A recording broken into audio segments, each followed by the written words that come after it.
We're on live. Hi guys, and welcome back to On the Fence. Oh no, what's this? What's this? Jealousy though, is it? Because the fucking shit. The reality, they just have this fucking. I don't even know where they think they're this fucking top club, and they're not. They're so shite. It's fucking ridiculous. They are though. And they make out like they belong in the fucking Champions League. You're lucky you're even in the fucking Premier League. Well, the starting 11 was Fabianski and Shite. Relegated.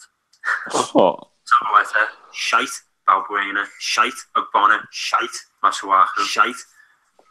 and Snodgrass, who started all Carlos Sanchez, Shite. Both shite. Noble, Shite.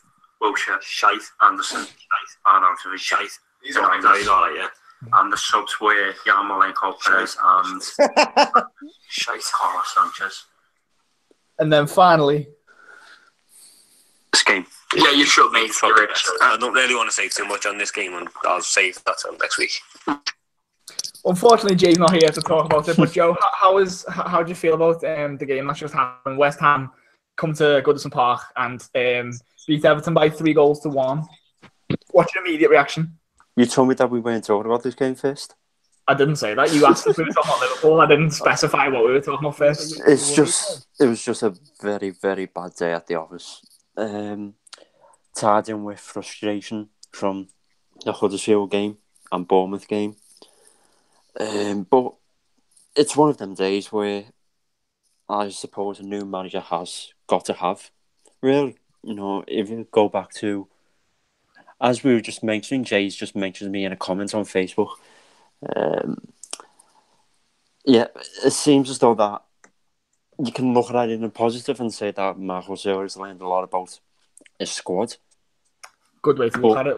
Yeah, it's too early on in the season for me to properly lose it as you want me to. I can see it in your eyes. There's plenty of time. Sorry, Mark. Did he learn anything that he shouldn't already know about the squad? Because lots of the things that I think he would have learned today, we probably said at the start of the season. I know, but it's easy to say that at the start of the season than it is actually. We've been saying for a year or so now about Everton, isn't it, really? I know, but you've got to know that we've changed so many things over the last 3 months. Allardyce gone, Steve Roach gone, new board members gone and being replaced with others. So this was so early on in a new kind of project. We just need to make sure that everyone's on board and just try and not and be too negative about everything what goes on. Yeah, I agree, mate. To be fair, I think the most critical way to look at it is that you've brought in all these new players. You've got a new structure at the club. Yet it's still the same old problems. You know what I mean, from last season. But we won't go too critical because there's 2 of us and 1 of you. Although I'm used to that myself, whereas it's you and Jay. We won't go too far in because at the end of the day, a game of football, and I think Everton underestimated West Ham, to be fair, and a lot of the sides will have because of how they started the season, because they've been quite poor, let's be honest. But on the preview show from last week, I did say that I was worried about this game because there was so many things what could have gone against us, which could be branded as Everton where West Ham not picking up a point this season before today. Yarmolenko, where we were heavily linked with about 3 years ago now, I think, when he was at Dynamo Kiev. Well, he scored against you, didn't he, at Dynamo Kiev? Yeah, he scored 3 goals against Everton. Yeah, in that after that, well, when was it? Just after, I think it was the summer after that Dynamo Kiev game. Yeah. We were apparently close to signing him, which we never. He was just trying to sell him for the most money possible then. Well, yeah. Well, these kind of things built up throughout the week, which as a fan base we knew would have went against us in some way, and today it did. Even Jordan Pickford, I actually didn't see what he said about Alisson. I only saw I won't make an error like Alisson did. I only saw the headline, and after he done that, after he made that mistake today, I knew that it already came back to bite him on his cute ass. To be honest, I think that credit deserves to go to West Ham because I actually don't think they've been as bad as some people have said. They've got a very decent squad. I think the build-up play was very good in this game, though, to be fair. I think, a lot of the players that we've been criticising going forward, like not really Arnautovic, but, the likes of Yarmolenko, the likes of Felipe Anderson and stuff like that, they were quite good going forward, weren't they? Anybody? Who's speaking to Anyone? Yeah. Sorry. I think long-term, Pellegrini might not be the right fit, but certainly at the minute, they've got enough dangerous players to beat pretty much, apart from the top 6, West Ham have got elite players compared to a lot of the Premier League teams below them. Yarmolenko, Felipe Anderson and Arnautovic are 3 very talented players. And I think where the problems lie with West Ham is it's okay having good players, but it's how they gel as a team. And in the first 4 games, they hadn't gelled, but, they needed a sort of baptism of fire, hadn't they, to come into this. And well, Mark Noble said that they had words during the week. They'd had some words in the changing room, and maybe that's helped. Well, if you're going to go and win a game of football to, start your season off right, go to Goodison Park. It's a tough ground to go to. As much as we like to laugh at Everton, I know what you mean. I do know what you mean. It's a tough place to go for most clubs. I think they were talking on Sky Sports about how only the 2 Manchester clubs have gone to Goodison Park last season and won. I'm not sure if that's true. No, that's very, very untrue. Okay. Yeah. Don't go Tottenham. that far. Well, there you go. Tottenham did. 3 of the top 6. You know what I mean? I just need, because last season was horrendous. Yeah. I have to check because I've suddenly wiped it away from memory. Oh. I call it the Allardyce era where it didn't happen. Yeah. Well, this is going to go down as one of them moments as well, isn't it? For this season, maybe because it was just a shit day at Goodison Park for everyone. It was. For everyone, every Evertonian who was there. And to be fair, we actually did start off quite well. There was a few nice combinations early on. Yeah. And then a simple ball over the top where I haven't actually seen it again properly, only on like a video on Twitter of the goals. To me, it seemed like Mason Holgate and Keir Suma were so far up the pitch when the ball was only like halfway into West Ham's half of the pitch. And then it leaves Arnautovic to give a nice ball to Yarmolenko to make a nice finish. And then the second goal was just so frustrating because I was right behind that.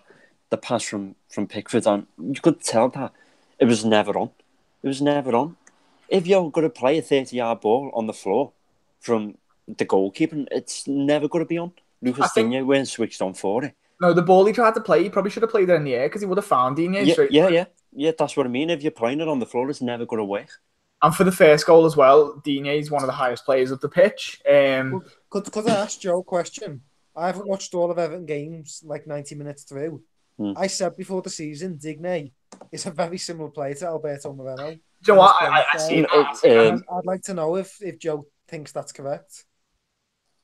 I don't know because he went at full That's for incorrect. Moreno's a better player. No, Digne went at full for anything. He was so far up the pitch. He's a decent player, but he's very similar to Moreno in a lot of aspects. He was very good going forward after they conceded the first 2 goals. He was good going forward. He put a few really good crosses in. Strength Tosin needs to have a look at himself today. Yeah. The 2 opportunities, what I can remember in the first half. Again, I haven't seen them again, so I'm just going off memory, and it was at the other end of the pitch. You don't cross from Tosin.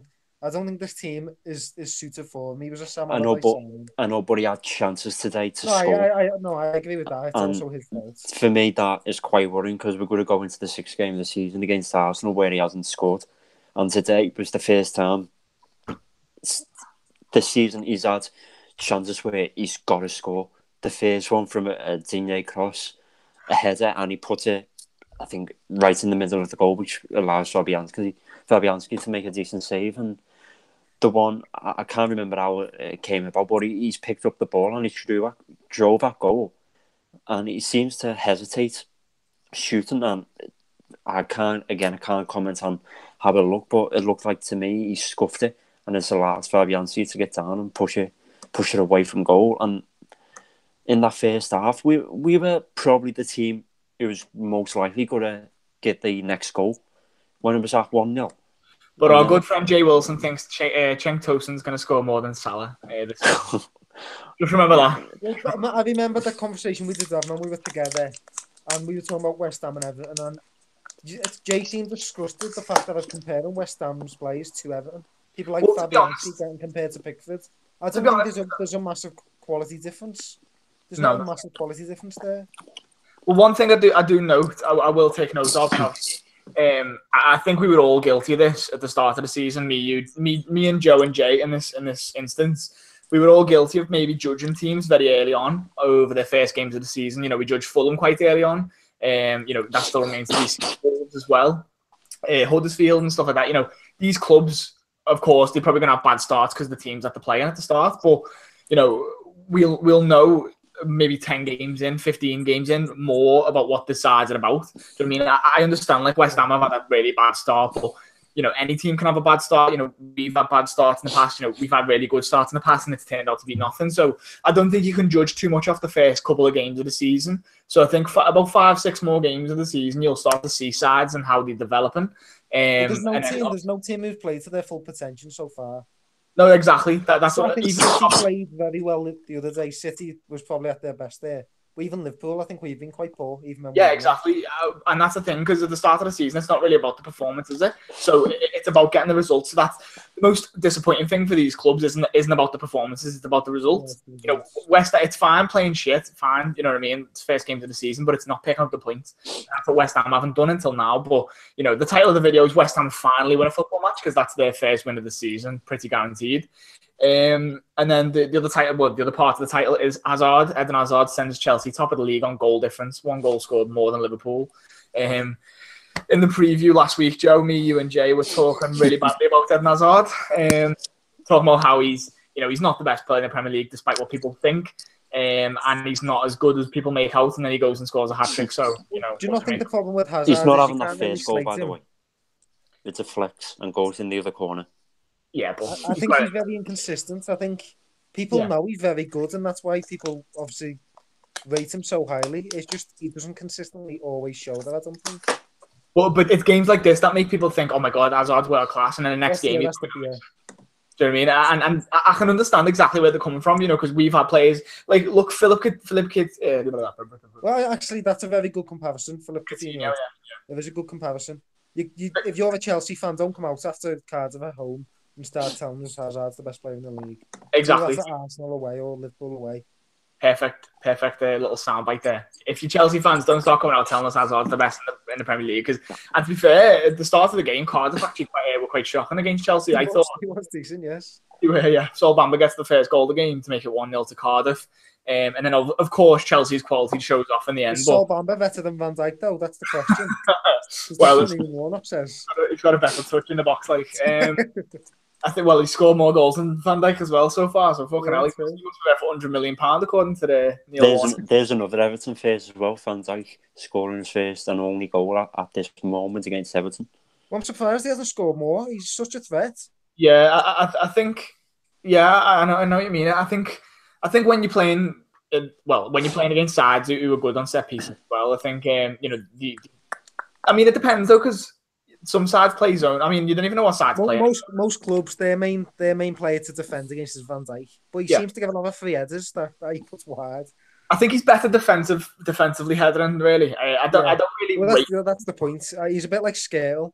Skrtel had always scored the odd header, but he'd never mean to put it where it went. But then he had that one season where he scored about eight from corners. Because he just deflected off his big square head. Yeah. I think Lovren is probably better from opposition on set pieces, like attacking set pieces. He's got a good leap, Lovren. He's not as tall, but once he gets there, he can guard the header better. Yeah, well, we'll talk on Liverpool in a minute. Just going back to Chelsea Cardiff, so like I said, that sends Chelsea top of the league. One goal more than Liverpool is why they're top of the league, of course. And then so we'll go on to Liverpool right now. We'll talk about the game, the early kickoff on Saturday. Joe, what are you doing? I'm having some of my chocolate. Well, we're going to Sorry. Yeah, so we'll move on to the early kickoff on Saturday, which was Tottenham versus Liverpool. I personally woke up at half-time to see that we were 1-0 up, which is really bad for... Fucking lazy bastard.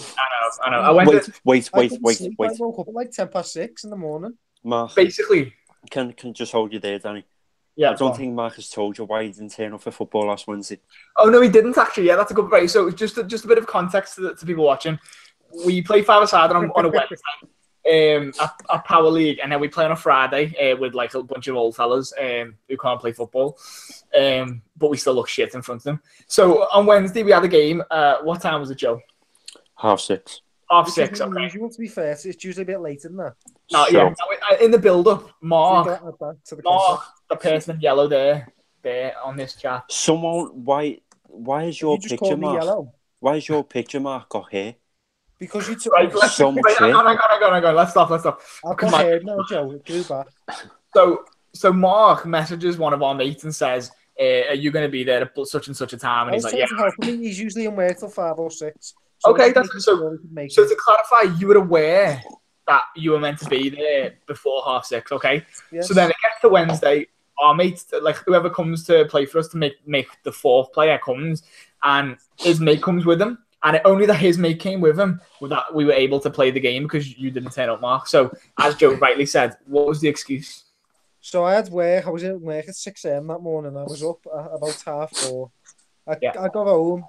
I was just enjoying my day. I was having a lovely day, and then I woke up at 6:10. Oh no, it went 6:10. It was about 7:10. In the evening? In the evening, and I didn't know what to say, Danny. So I went back to sleep and just thought you'd have a good game without me. So I think you need to give Daniel an apology. Hang your fucking head in shame, mate. Do you know what though? It was a lovely nap. I bet it was a lovely nap. But I was angry. I like doing exercise, so I was angry with myself. I did miss it. You really should be. Hang your head in shame. Forevermore, hang your head in shame. So anyway, we'll move on. Wembley Stadium at 12:30 kickoff. Like I said, I woke up late. I woke up at half-time to see that we were 1-0 up against Tottenham. So I watched the highlight of the goal. It was quite a decent goal by Wijnaldum. His first away goal in the league ever in the Premier League, which is great. And then, we go on to the second half where we pretty much dominate the game. From what I saw, they had a couple of chances towards the end of the game. Moura had a chance, and then Lamela scores as well to make it nervy. But for the most part, even though we didn't play well, I think it's more significant that Tottenham didn't play well, which is the reason why we dominated this game, Mark. Like I said, we went... Also, sometimes another team not playing well is just thought as them not playing well. Sometimes it's because you play in a way to stop them playing. Yeah, I know. I get that. I do it. And a lot of the time people do say when, like so far this season, when people go, oh yeah, but you've only played Crystal Palace. Oh yeah, you've only played Leicester, and they were shit and this, that, the other. But no, we make these teams look poor. Like last season when we played Man City in the Champions League and battled them 3-0, everyone was going, oh yeah, sorry, not Chelsea, Man City. When we beat Man City 3-0, everyone's going, oh yeah, Man City played poor though. It was like, no, we turned up and we made them look poor because we forced them into mistakes, and that was what this game kind of was, wasn't it? But yeah, I will admit, in this game in particular, there was a lot of bad mistakes from Tottenham that weren't really forced mistakes. We were the ones who capitalised on the mistakes, but still, at the end of the day, you have to capitalise and you have to put your chances away. We did. Like I said, Wijnaldum gets the first goal, and then Firmino gets the second goal, which is a bit of a sort of bounces around off the post. Vaughan doesn't really get to it, and then he might have been a bit drunk trying to get the ball, and then Firmino puts it in for 2-0. We go to win the game 2-1. So it's great. Too soon for them types of jokes. Too soon. So in that court case, you can get done for that. Sorry, no slander, man. So what did you think of the win, Mark? Do you know, I out of all the games upcoming in terms of PSG at home, Chelsea away, I was probably more worried about this game. Yeah. I think Pochettino over Klopp seems to have his number. Even though we have beat them under Pochettino, he seems to be able to play against Klopp quite successfully. I hate playing against teams who I like.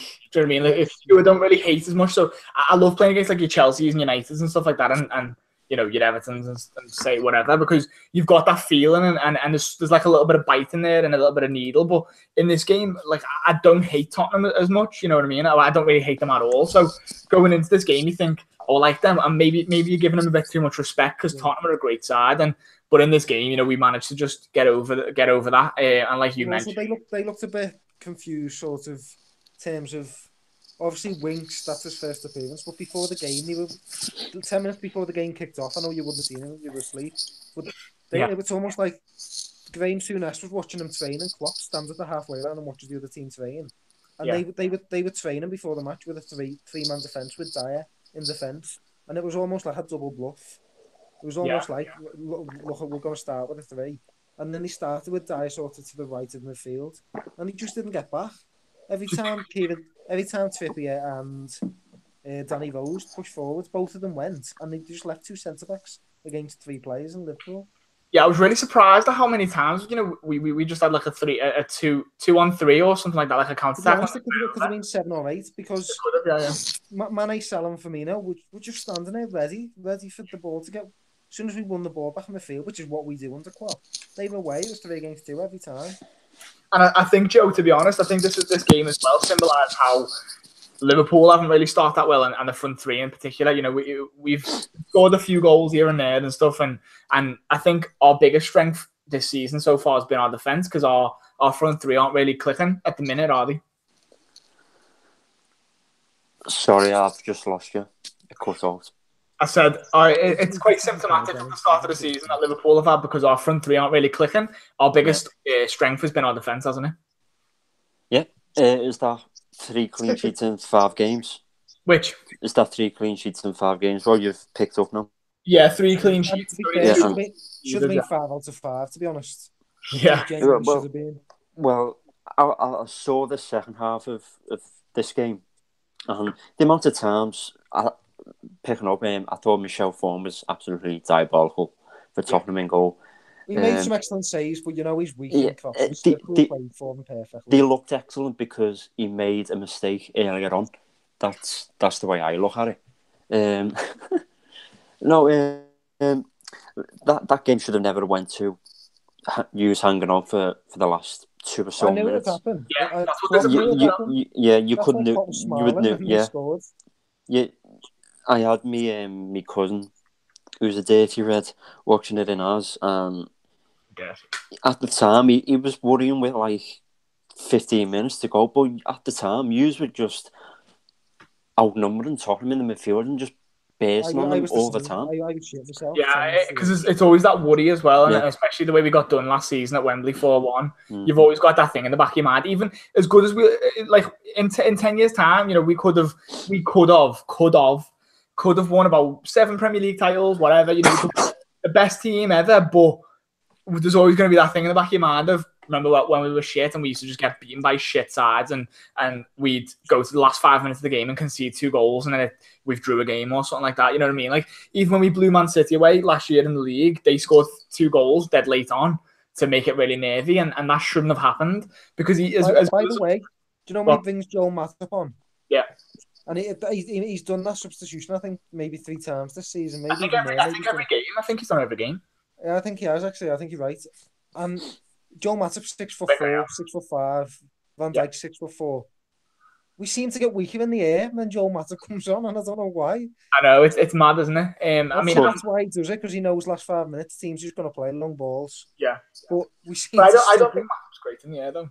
I don't think he is, but obviously, I don't know why. With Lovren, you know, he's obviously the only player you can bring on, because Clavan's gone now as well. So, but I think our centre-back partnership's been a real strong point of us. And to be fair, in the past couple of games, I think Gomez has looked as good as or better than Van Dijk in these games. I know he made a few mistakes in this game. But I also think that was down to Trent Alexander-Arnold. That game, but Gomez for about 10 minutes in that game, he just seemed to go missing. Yeah, and we'd done our job. We'd got our goals. He didn't need to go forward. Then he could have sat. That's my only worry as well, because you've got 2 kids basically in your back line, and if you look at their replacements, Klein's not better than Trent Alexander-Arnold. I'm sorry, and Lovren's not better than defensively. Klein, I'd trust Klein. It's just going forward. He lacks ideas once he gets past the halfway line. But then you look at last season, Trent, the games, the performances he put in, especially in the Champions League. You know, he made light work of playing against Ronaldo. I think he'll do well against Neymar. I think he suits big tests. Yeah, when there's someone, because the problem with Tottenham was they changed their system, First half, he wasn't marking anyone. And then second half, they pushed 2 onto that side. It was Lucas Moura and Yeah. Harry Kane drifting that side, and so he struggled. So yeah, 5 wins out of 5 for Liverpool. We'll move on quite quickly. Can we just have a word? What's going on with Firmino's eye? Oh mate, that was horrible. That, you know, it really was. I bet it's not the I didn't first like time the he's been Tottenham fingered things by a either. lad. I'm not going to talk too much on Vertonghen because look, at the end of the day, It was when an you- accident. It was an No, accident. I know it was, but I've seen him do that so many times. Like by I accident. agree with that. The same players always seem to Fellaini with his elbow. Yeah, I I can't, I Does it can't every say time. that Vertonghen purposely put his finger in Firmino's eye socket. No, I don't. I don't If he think I did- thought that's like that close-up shot where it's like stopped and his fingers in his eye. That's really horrible. That's To be honest, there's nothing to say on Vertonghen. He did it. It was an accident, probably. no, I know, Well, but I it's think just with Firmino, it does look like he might miss the PSG game. It does look like that way. Because Yeah. even though it was just an abrasion, it doesn't matter if it's an abrasion. If he can't see properly out the eye, his eyes bleeding. his eye was bleeding. Yeah, I'll tell you right. what wasn't an accident today. Masuaku's like, what's that wrestling move? What? Well, he's a very dirty player as well. It's always the same players who get themselves in them situations. See, this is the thing. I said this in the WhatsApp chat. We'll just go back to this dead quickly. It was mad. I don't think it was a red card though. I don't think he sees Walcott until after his fucking boots in his head, which I can understand because it's still dangerous play. But I just don't think it was a red. I don't think it. Yeah. Say It that was just sentence a again, Danny. Well, weird. Yeah, well, just many didn't know, and then he turned around and his boot was in his he head. didn't know until his Walcott's fucking wig. Do you know what I mean? Until his boots caught and fucking. To be fair, Walcott did deserve that today after that haircut. What's going on? Yeah, I think he was trying to rip the air out. I'm so disappointed in Walcott's haircut today. You should be disappointed in your whole fucking team, mate. I'm We'll so move on disappointed. He was one of the most disappointing performers today. I'll tell you that. How was So- Felipe Anderson?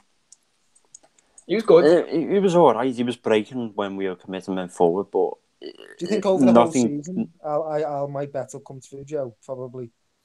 Because Walcott's only got 5 games left.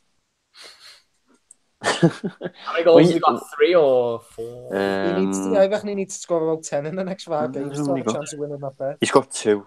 Walcott. Right, we'll move on anyway. Make sure you comment, yeah, you nonce. Well, Man City 3-0 against Fulham. I didn't watch this game. Well, I've seen a bit of it, little bits and bobs. Like Sane gets the first goal of the game 2 minutes in. Quite an early start for Man City. I think City will have watched maybe the first half of the Liverpool game, but the second half, because they would have been warming up for their own. And I think they've just gone into this game and thought, yeah, let's just smash Fulham off the park, and they have really 3-0. Fulham, I think I remember them saying that Fulham, tried to play a bit, but they couldn't really get out. Could the City just strangled them and won the game? No, they scored within 90 seconds, weren't they? After that, it was game over, really. Sané's tapped it in, and it was seemingly a routine win. Yeah, for City. They have almost 3 times as many shots as 3 times as many shots as Fulham. You've got more shots on target, 65% of the possession. You've got over double the amount of nearly double the amount of passes, and they just took a hold of the game like City would do. You know what I mean? Do we expect anything less from Man City? That's the question. No, isn't it? You probably just have to say you should expect them to score more. That's the only thing you could say about that game. I think Jay's made the new YouTube, unless it's somebody else. He's called it John Joe Shelby, and he's put Mitrovic best striker in the league. So I just think that's John Joe Shelby. yeah. Well, he probably misses him at Newcastle, doesn't he? It sounds like something he'd do, to be honest.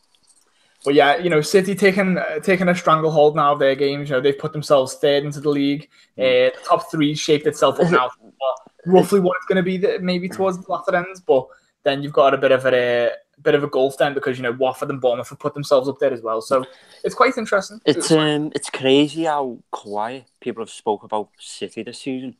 Yeah, I don't know. I think it's weird, especially under Guardiola. You expect them to be excellent. I know, but they don't seem to be that hype. I think right now as they was season. Well, I think to get the hype, you have to do sort of slightly better than expected, and people expect them to be amazing. I think they've been underwhelming, to be honest. I know it's only 1 game, but they drew a game against Wolves and newly promoted side. As good as as good as their business have been, they're a newly promoted side. You're the best side in England. You have to beat them. You know what I mean? You've got to win that game, even if it's just a 2-1. You've got to win that game, haven't you? And they haven't. So quite an underwhelming start. They're quite unfortunate in that. Well, to be fair, yeah. Well, do you remember towards the start of last season, City were getting a lot of late goals in the final minutes. Yeah, but then it doesn't take a massive difference. For sometimes luck just goes against you. Yeah. Yeah, exactly. I think the thing is, they've had, like you said, you know, the luck does sort of switch and swings and roundabouts as they call it. But you know, they've ended the season on 100 plus points, so they have to start the season as impeccably as they started the last, as how they ended the last as well. But they haven't, and I think that's why there's a lot of underwhelming factors for them as well. You know, they've might have Huddersfield 6-1, but you know, I think fucking anyone would batter them 6-1 if they've got the players. City they've got the same number of points as they did last season at this stage. Exactly. They drew 1-1 this season, and they drew 1-1 against us. Season as amazingly as we all think. But the problem is, compared to the 2/3 of the rest of the season, they were poor at the start. The problem is for them is now Liverpool and Chelsea have outdone them, whereas they never last season. And that's that was another factor of last season, is that as good as City were, the rest of the top six weren't as good. You know what I mean? They weren't as good as they should have been, and they drew and lost games that they shouldn't have drew and lost, and that kind of played into City's hands. But now you think you're going to see more of a fight definitely from Liverpool. I'm not sure about Chelsea when the Europa League kicks in, but you're definitely going to see like them and Spurs and maybe United and stuff like that maybe do better this year. Although you never really know. But at the minute, Chelsea and Liverpool are running them close. So, you know, if that carries on all season, then it's going to be a 3-horse race by the look of it. But, you know, there's still plenty of time to go from now to the end of the season. We'll move on to one of the highlight games of the week. Bournemouth 4, Leicester 2 at the Vitality Stadium. Now, each week, as far as I can remember, we've had a little segment where we spoke about Craig Pawson, the referee. In this one, I think we should talk about him because he makes two, in my opinion, really bad decisions. First of all, he gives Bournemouth a penalty, which I don't think is a penalty. The player's about 2 yards away from him, and he chips the ball up. I think it's Wilson chips the ball up, and it hits the Leicester defender's arm. And it's, like I said, it's about 2 yards away. It's about the distance between me and the computer. And then he also sends Wes Morgan off for what I think was 3 legitimate, really good tackles to make for the defender anyway. There's a second yellow card. Yeah, I think it was, yeah. So what he does is he sort of loses control of the ball, but as he goes in, he wins the ball. Goes over the ball. Yeah. I thought every single tackle he made there was a great tackle, but for some reason the referee goes and decides his ego's bigger, and he wants to keep up his trend of giving red cards in games, which he does. But the result, which is obviously the more important thing, is Bournemouth kind of, you know, counter-attack Leicester quite well. Fraser's now got 2 more goals. I think he was talking about he scored 6 goals last season and he's already got 4 this. So for him, it's a good return. Guess who them 2 goals were against last season? Everton. Yeah. I know you're laughing, Joe, and I know you want to cry, but it's all right. I am. So, Mark, what did you think of this game? It's action-packed, wasn't it? Are you talking to me or Joe? Sorry. I said Mark. Oh, about what game? Bournemouth, Leicester. I said it was quite an action-packed game, wasn't it? I did. Surprisingly, I did watch the game. To be honest, a bit like the Bournemouth Everton game, you could sort of predict how it was going to go. There was going to be goals in it. I think Leicester away from home look vulnerable. They're not as solid as they have been. They look slow at the back, to be honest. Yeah. They bought 2 centre-backs in the final days of the transfer window. I think as the season goes on, I don't think Wes Morgan will be playing any more games for them. I don't know why he still is, to be fair. Well, I'm just guessing the other centre-backs aren't ready. They got, I was going to say Ched Evans. They haven't got Ched Evans. They got Johnny Evans. I hope they haven't got Ched Evans. We don't want any more talk of sex offenders, especially after the last video. Although it's allegedly he was let off with this. Let's not talk anymore about that. So no court cases done, in God's sake. But I think Bournemouth are just a very... You'd be surprised if you get used to playing a system and you play that system for a long time and you bring in the right type of players and scout well. Surprisingly, it works. It does work if you don't sack your manager every 2 minutes. Do you think this year Bournemouth are going to be a more free-flowing Burnley? I still think it'll be the same. Yeah, I think... Just a bit more improved. they tend to have good periods and bad periods, and I think they'll probably go through a period around about Christmas where they're quite poor, and they'll end up pretty mid-table. It's the same with Charlton 15 years ago. Fucking hell. Fucking hell. As long as the fans are happy finishing mid-table. Supposed Do you not remember Alan Kirbishley finishing like 10th every year? Fucking hell, man. I don't think Bournemouth are going to get into the top I didn't even six. start supporting watching football 15 years ago. You must know, Charlton. We were like 5 finished years in the top old. six about 6 years in a row, and eventually the Charlton fans revolted and said we want more. They sacked Alan Kirbishley the next season. He went down. That's what happens. And if you want a segment of football history, then just go to Mark's. Well, I was going to say with him, Or but he the Russian third division. fucking hell. So that's like the 03-04 season, isn't it? Well, did you see me comment on the chat last night at like 2 a.m? Nope. I was watching the LA Galaxy versus Thingy at 2 a.m. at the Zlatan. I watched that goal live. Yeah, you just all you put in the comment in the chat was Zlatan, nothing else. Didn't they get beat 5-3? When you woke up, you knew what that meant. Yeah. Well, we'll go back to this game anyway, from current times. That was a slight tangent. I wonder what Bournemouth and Leicester were doing 15 years ago. Well, don't tell us, Mark. I don't want to know. Ryan Fraser, yeah, like I said, gets 2 goals, gets a brace. Then Josh King gets a penalty, like I said. Tucks that away. I can tell you what Craig Pawson was doing 15 years ago. Move on. Go on, Joe. I know what you're going to say. Is it family friendly? Is it family friendly? No. You must know what he's about to say, Danny. Yeah. He was getting bullied in school. Yeah, yeah, probably. We don't condone bullying, by the way, because it's a terrible thing. But Craig Pawson is a bully victim, and he's a classic case of what happens if you allow yourself to be bullied. So yeah, Wes Morgan gets the red card from no other than Craig Pawson.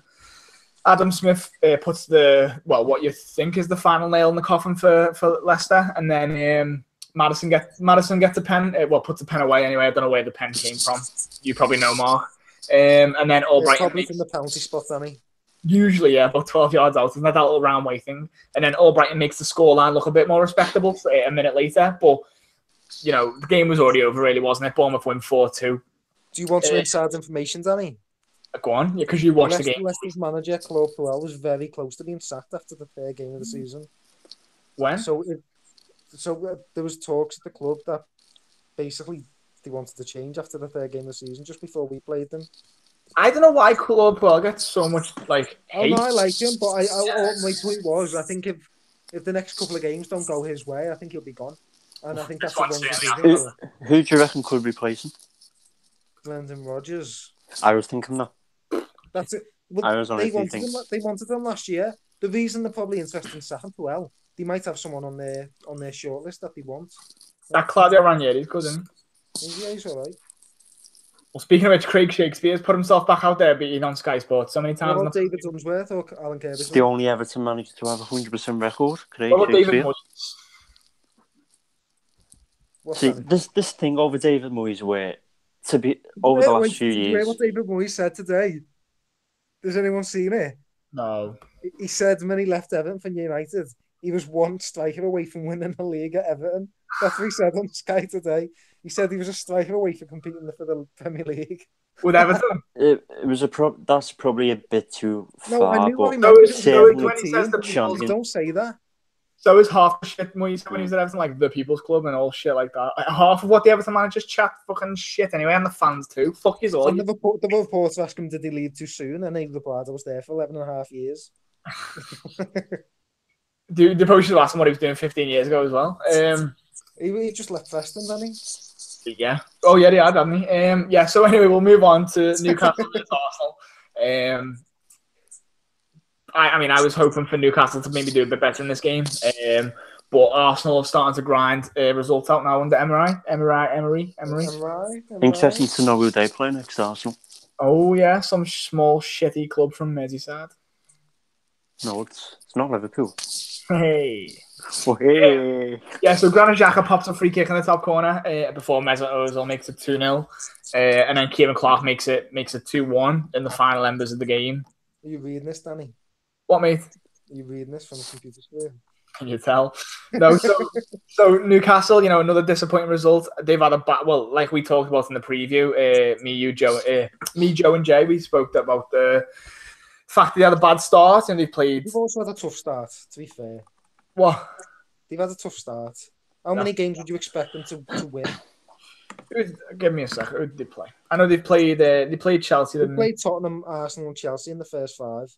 You're not going to expect them to win more than 2 games there. No, but then you've got the Cardiff game, which they should have won. They didn't. That's the problem. That was the problem. And That's the game where they should have won. They've played Chelsea, City, Tottenham. Yeah, City as well. I missed out City, but there you go. Oh yeah, So they should have won 1 game, really, shouldn't they? Let's be honest. Yeah. Up next, we have Crystal Palace. Fucking hell, there's a cat fight The best thing outside. you can do is compare them to the games last season. So that's where you look at Liverpool and think last season, where it's on, and we dropped points. Yeah. So we're up from last season. That's what you got to look at, like. Fair enough, innit? Not really more to say about this game. I mean, I knew there'd be goals To be in it. fair, Petr Cech loves giving opposition teams corner kicks, doesn't He's a he? fucking... He kicked another one out for the corner yesterday. It's like when you get like a 60-year-old employee at your job and you're trying to tell them new things and there's no point. Just let them retire. There's no getting through to him as well. He's got a fucking wrap around his brain. So He sounds a keeper. He literally sounds a keeper who's perfect. Well, not perfect. He's quite shit. That's why I don't think he started. But yeah, but you pay money for someone, you're going to play him, aren't you? Got it. Leno, he's highly rated. If you sign him, play him. Do you interest in the third keeper? Yeah. That's what I don't get. I don't get why you wouldn't play a goalkeeper you pay money for. We'll move on anyway. Crystal Palace went away to Huddersfield and got a 1-0 result. A fantastic individual goal by Wilfried Zaha. I did watch this goal in particular because they were raving about it so much. So he goes around. Well, he goes down the left hand side. He beats about 4 players, cuts inside, and puts in the top corner. Great individual goal, like I said, and it just shows like what we've been talking about for weeks. How if Crystal Palace have Zaha on the side, they've got half a chance, or maybe more than half a chance. And without him, they're actually pretty terrible, aren't they? Well, have you seen the record without him? Yeah, they haven't won a game, I'm have they? pretty sure in the last 2 years, I don't think they've won a game without him. And he was missing for quite a decent period last season. Have you heard what he came out and said though after the game? Well, Do you know I what? didn't actually see the game, but I've seen his comments. I did want to talk about this actually. So go on, Joe. Go on. Well, he basically is a target for opposition players to just kick up in the air. Yeah. And the tackle was put on him yesterday from a Brighton player. I don't know who the Brighton player was. Huddersfield. But again, Huddersfield, sorry. Well, I get mixed up with the kits, the similar kits. Stop it and carry on. No, Sure, the tackle on him. Sorry. Yeah, I don't know, wait, it's in the 1990s. That was blue and white. Shut up. No, the tackle what was put on him yesterday was Bad. Another career-threatening injury. It was a hard attack. Yeah. And Could have killed us, so Alex said. This is why I don't like Mark being on these. Don't call him Sir Alex, you fucking prick. Why? Well, he was there. Yeah, but he's not. And Van Persie could have died. Yeah, you could have. Anyway, Joe, carry on what you were saying. No, in the opening few weeks, he's been kicked up in the air every week. Similar to, not to that much of an extent, but Richarlison has as well. No, I'm only comparing because I've Joe, you are right. Teams that have one outstanding player, it's stupid not to target that player. It's stupid. No, but to be honest, every time I go and play with Richarlison, people will try to get him sent off and injured, and rightly so. I hope so. I hope he dies.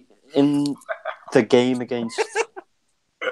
Oh, imagine if I said that about a Liverpool player. My God. What teams target Salah? Twitter Reds would lose their marbles over me. So back to Wilf Zaha. That's the best thing he probably could have done. He stuck it in the top corner and put his hands behind his ears and listen to the boos. So, Joe, has anyone added you on Twitter since we started these videos? No.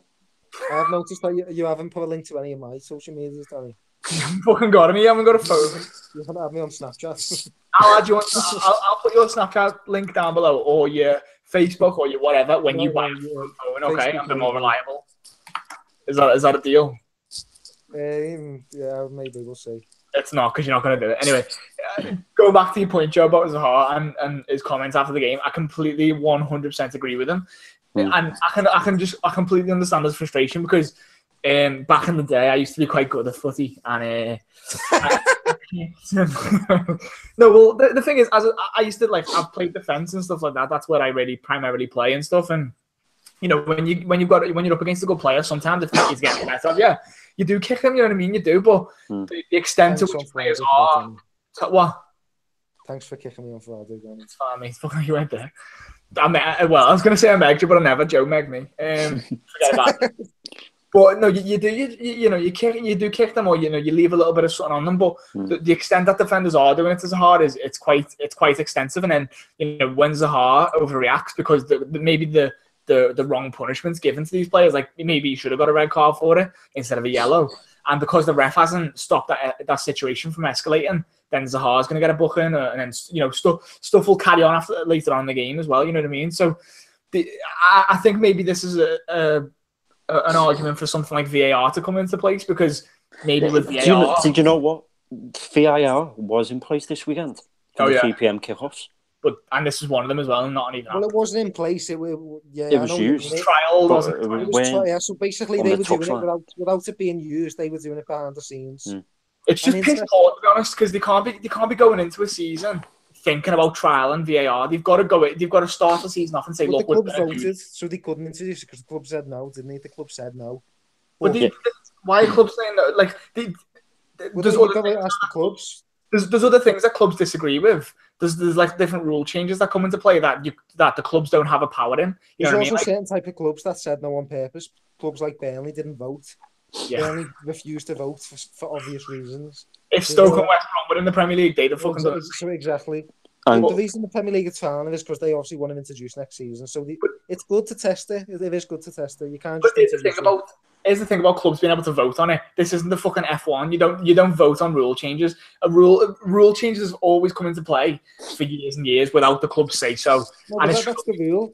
So the head of the Premier League took the rights off the FA, and every decision is voted for by the clubs. And so even if you disagree with the clubs, you've got to have a vote.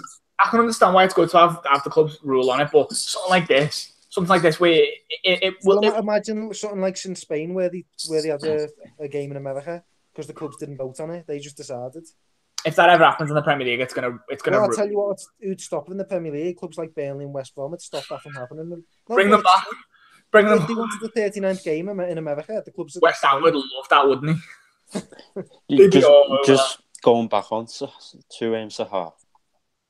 He's the most fouled player since the start of last season. Fouled 87 times. Actually, he's not the most fouled player, sorry. He's been fouled 87 times and he's behind Hazard, Jordan Ayew, Dele Alli and Richarlison. Have you said Jonathan Ayew? Jordan Ayew. Oh, what is... You had something against him? He's shit. Why are people kicking him? And since 2013... teammates in training. Since 2013, Eden Hazard has been fouled around 450 times on Zaha, just over around 350 times again. There's certain players who are more culpable for fouls as well. People like Jack Wilshere, the reason he got a lot of injuries, apart from the fact he's got no legs, is that he used to leave his legs into tackles, and so he leaves himself vulnerable. Ashley was one of them. What? Sorry. Ashley was one of them as well. Yeah, people play for fouls. They get used to doing it from an early Zaha, since 2013, has also attempted the most dribbles with 1,000. Just over 1,000. Statman Joe back there. Also the person who slept with David Moyes' daughter the most times since then. But to be fair, have you seen David Moyes' daughter? I haven't, but I'm just assuming that. What? Does she look like David Moyes? I'm just typing it in now. David Moyes with long hair. Her name is, assumingly, Lauren Moyes. No, I wouldn't. She's got a face like... Delete. What'd you say? Who does she look like, Joe? Compare it to someone we'd know. David Moyes. Anyway, we'll move on to one of David Moyes' former clubs who played in the late kick-off on Saturday was Man United against Watford. No, I wasn't actually. I wasn't going to say Preston either. So they go to Vicarage Road. You know, a tough ground, especially after what happened against Tottenham. And apart from quite a late surge from Watford, which kind of saw them penning United back. United get the better of this game. 2-1 they win. Quite a good win for Mourinho. The fans after the game as well singing his name. So what do you make of that? There seems to be a unity with Mourinho and the fans at the moment. What it is, right? I've never seen that with Mourinho before after games. He went over, what game was it? Tottenham. Yeah. After the Tottenham game, he stood clapping the fans for a few about a minute or so. And then the next two results after them games, he's kind of tried to bond with them if there was any kind of broken relationships there, which seem to have the David Brent come together thing when he does that with his hand. It seems that's happened again. Yeah, I think the thing with Man United and Mourinho, the thing that sort of brings them together and makes them kind of perfect for each other is because they're both dickheads. Mourinho's a knobhead, and so are Man United fans as well. That's pretty much all I can say about that. And there's never been a truer word spoken. So we'll move on to the goals anyway. Lukaku scores. Cross in, I can't remember. It's from the left-hand side, the right-footed cross in, an in-swinger. And it sort of bounces off his belly, or stomach anyway, or whatever. Goes past the keeper, Ben Foster, former United player.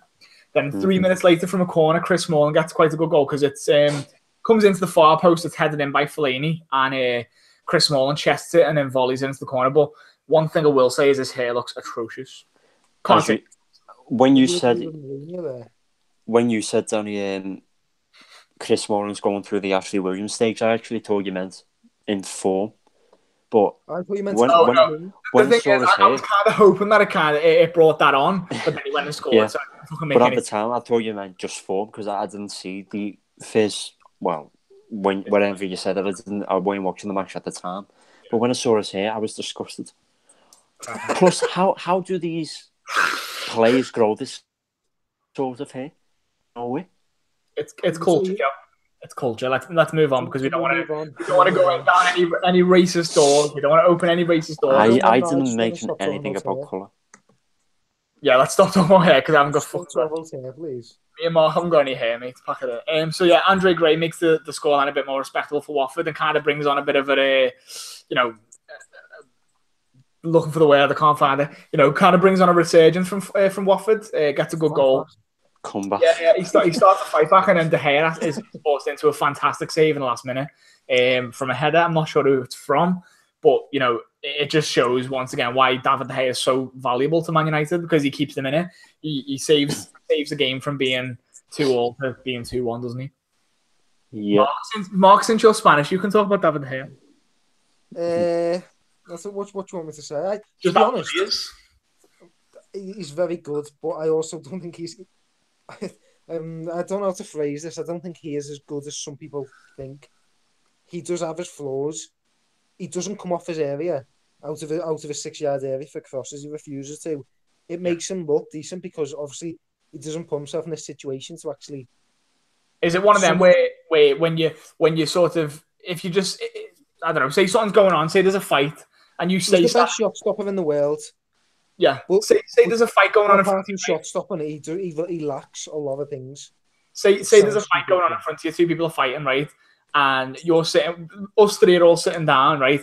And then you two go and help the fight, but make it worse. And I've stayed in my seat. That's basically what he does for corners, doesn't it? Basically, there's a lot of. What an analogy! It's a weird way to phrase that, Danny, but I know what you mean. So basically, because he doesn't come off his line, he doesn't put himself in the situation to miss crosses. He doesn't get a punch in the head for getting up and trying to stop the fight. He doesn't really move off his area in terms of coming out. If someone plays a ball over the top, he will not come out. Someone like Alisson to clear the situation. He'll stay on his line. He must be confident in his reflexes, then, mustn't he? Yeah. If you. Yeah, it reminds me of Jordan Pickford at Sunderland before they were relegated. That's the kind of performances he puts in for them. He's a shot stopper. That's what he is. Well, he's got very long arms, Danny. He's not like Pickford in that respect. I think Pickford should have used his other arm for that goal that Yarmolenko scored. I've said this a lot about Pickford. He uses the wrong arm more than you think. Right, honestly, I'm genuinely serious. Just let me prove a point, right? Because we can see, Danny. Yeah. If you just move back a bit, Danny, so we can put your arms up in the air and then tilt to one side like you're making a save. And then That's why I'm not a goalie, by the way. Put your bottom out, put both hands up in the air. YMCA. And what hand's higher? What hands higher? That one. Yeah. So how is that the wrong hand if your hand that hand It is all higher? depends on the situation. No situation's the same. Because if I dive like that, I'm on that arm is on the way down that way. Whereas if I dive like that one sort of goes. Joy, I'm referencing sort of keepers that have been pundits, not just me. It's not just my sort of idea. So I didn't hear you there, Mark. I think it's easy. What I'm saying is a lot of pundits say this. That are ex-goalkeepers. It's not just me deciding. Okay. To be fair, I think it's easy. I think it's an easy cop out just to go, the goalie's a fault for that because he didn't. Because that's true. Pickford's not a fault for many goals. Keepers have their own way of doing. It's like the way a striker strikes a ball. Sometimes it goes in, sometimes it doesn't, and sometimes the ones where they strike it worse. The ones where they scuff it goes in better than it. We've got a goalkeeper called Alisson, haven't we, Danny? Now, what I said when we signed him, he's actually quite an unorthodox goalkeeper.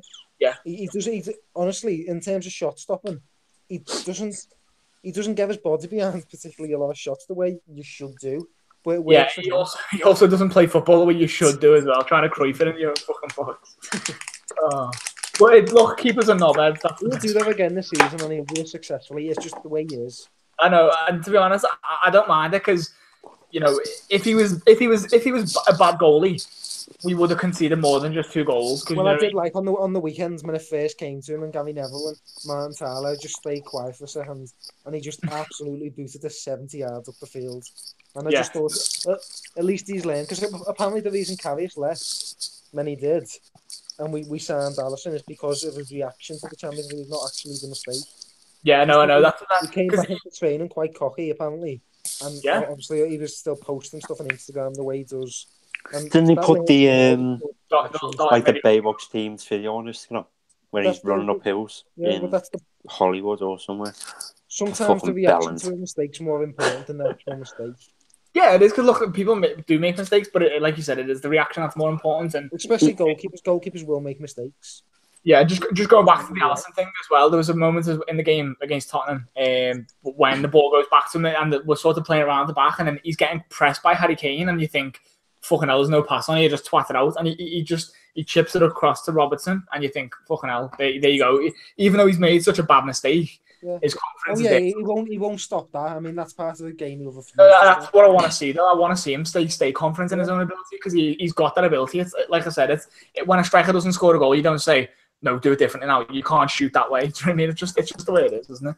Yeah. We'll move on anyway. Wolves beat Burnley 1-0 in another Sunday kickoff. Raul Jimenez with the goal. This goal was actually a really weird one because what? Raul Jimenez. Oh, sorry if it froze. Fucking hell. I look more like Raul. I actually didn't see this game, but it's on Match of the Day now. So I've seen the goal by Jimenez. It's quite a strange one because he scuffs it. Yeah, but it's one of them because it comes at him so fast and he still manages to get the contact. He does well. That's pretty much all I'm going to say about that game because it was shit anyway. I saw Joe Hart making a few decent saves in the first half. Joe Hart looks like Burnley suit to me. He's got a solid defence. No, what was I about to say then? He's got a solid defence. He hasn't at the minute, but he's keeping things simple. He doesn't have to use his feet. Doesn't have to do anything difficult. Back to basics. He must have, obviously, goalkeeping coaches make more of a difference than you think. And they seem to have 3 very decent goalkeepers there. So. Achterberg makes a bad fucking... Exactly. We've got a new coach, that's a decent finish from Jimenez. We've got a new coach. I think it's... directs it well. You're just going to show the replay now. He didn't make good contact on it, but it went in, so he did well to keep it. But I think if you do get good contact on that, it's going over the bar. No, I know what you mean. You are right. That's what he didn't get good contact, but obviously... It was the right type of finish. It's beyond him as well a bit. It was a good goal. I'm not having a go at him. Mark, it seems like you're trying to argue with me. I'm just saying he didn't make a good contact. That's just fact. But it was a good finish. Yeah. In terms of the fact it went in. Yeah. Okay. Right. Danny, you're going to speak? Yeah. I was just going to say, we got a comment from someone called... I'm not going to try and pronounce the second name because I don't want to offend anybody. John Shelby. No, comment from Vladimir, and it says hi from Ukraine. So I just wanted to. I've just asked any questions for the lads. I don't believe someone's commented that, Danny. I think from Ukraine and Yarmolenko. Is he related to Yarmolenko? Could be. Yeah, if you're still watching, Vladimir, what did you think of Yarmolenko's brace against Everton? You like Yarmolenko? Andrei Vovanen, what do you think about his 2008 season? Do you know that was... Here's another stat for you. That was the first Ukrainian since 2008 to score a goal in the Premier League. Yeah, that's why I've just brought Vovanen up, Joe. I know, but you didn't know that stat. I did. I read it 10 minutes before we went on this chat. I'm Vladimir just reading said, if you listen to me, Vladimir said, do you like Yarmolenko game? Do I like Yarmolenko game? I've never actually played the game. Is it on PS4? Do you like the way he played today? Is it a PS4 exclusive? I think he's quite impressive. I think he's quite Yarmolenko has been he's been the same type of player for about 10 years. And it didn't work for him at Dortmund, but he'll do well at West Ham. He's a good player. Yeah. He's probably an old-fashioned type of winger, and there's not many about now. His only other start coming the League Cup against Wimbledon the other week, and I think he was quite good in that game. I know it's only Wimbledon and stuff, but he's coming to this game with showing the same kind of form, and he's a threat, he's a danger. He's not just someone who gets on the ball and tries to beat the player, because I don't really think that's his game, is it? I think he's done really well to finish the chances he got. And I think obviously Arnautovic was crucial to that as well. So a good little partnership between them two linking up. And then I think just going back to that, we were talking about Obiang a few weeks ago as well, about how he doesn't really affect the game. But his assist for Arnautovic was a very good assist as well. I can't. Was it what goal was it for? The last goal. I haven't seen it again. From where I was, it just looked like a shot, which he diverted in. I don't know. Oh no! It was like a little sort of chipped, he didn't chip it high. He sort of like dinked it, but like a low dink, and sort of it beats two players, goes in between them, and Arnautovic finishes. It was a good little assist, to be fair. On a word though, I thought Mason Holgate was horrendous today. I think he's one of your best defenders, but today he's very poor. I do agree with that. You can't defend him today. I like Holgate. I think I've got no reason to like him. I do think he's a good player. He was poor today. Yeah, so just before we finish, obviously that was the last game. Southampton and Brighton play tomorrow. I thought we'd do this video anyway before then, just because I don't really think much is going to happen in that game to make us take note. So the next, it stopped me from doing the whole Mark Hughes weekly, whatever the thing is that Joe likes to do. So the next video we will be doing is a preview of Europe, the games to come. Mostly, we're probably going to focus more on the English teams in Europe, like Spurs, United, Liverpool, and stuff like that. So before we do go, though, like I said, we'll just read this comment. Vladimir says again, do you know what the many fans of Dynamo Kiev are now watching every match for West Ham? So there's a bit of a following for West Ham fans and the club as well, that they've got a huge following from Ukraine now that they've got They've got similar types of fans, haven't they, to be fair? Yeah. They've got I remember when we were apparently close to signing Yarmolenko. I actually watched a Dynamo Kiev friendly on YouTube. Well, they've got Yarmolenko, I think, scored a hat-trick in that game. Mark, can you stop talking over me? Your sound comes on halfway through I'm talking. Right. And then I stop, and then you stop, and then you start, and I start. And I remember there was black flares going off in the background as well, so it was a unique experience. Okay, well, so join us for the next video. For anybody that wants to, walk on. I didn't say anything. Okay, I thought you were going to say something. Yeah, so any Liverpool fans that want to see the preview for the Liverpool PSG game, it's on the channel now. That was just me, about 8 minutes long, something like that. Not very in depth, but we will go a bit more in depth in the next. Who's the PSG manager, Danny? Thomas Tuchel. What did you say in the video? I accidentally said it was Carlo Ancelotti, but who fucking gives a shit? Shut up. So to be honest, PSG would have kind of been the right fit for him, isn't it? A big club, club with money, big players and stuff. Kind of would have suited him. Yeah, kind of would have suited him better. He was their manager, Danny. Is that why I'm thinking about it? He was there before Unai Emery. I've had a nightmare. Yeah, Carlo Ancelotti was their manager, and then he managed Bayern. He went. It was And Ancelotti was PSG's manager after Are he you sure? managed. I can't remember him managing PSG. I promise you he did. Right. Just before we finish, I need to check this. Check this up. Because he was linked with the Liverpool job around that time, just before he took the PSG. Oh yeah, it was around the same time Klopp took over as well, because it was between him and Ancelotti, wasn't It weren't, Mark. Oh. It was Laurent Blanc. Laurent Blanc. So I don't Unai Emery. think Ancelotti. Wait, Ancelotti managed was PSG. 2000. Ancelotti was 2011 to 13. Yeah. So I got one. You said before Emery Who was manager of I PSG for thought it was 15 before years? Henry. I've missed out the manager there. or 15.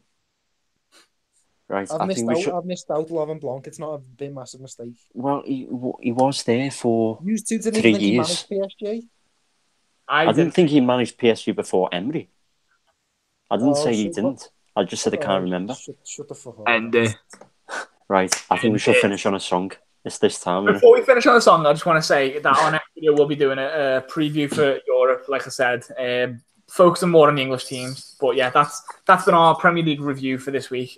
Join us next week for the preview, like I said, on around Thursday, something like that. We'll look at the games to come for the Premier League as well. So thanks for watching. I've been Danny, Mark, and Joe. As always, pleasure to have you guys on. Thank you very much for watching. Thank you. I love you, Danny. Love you.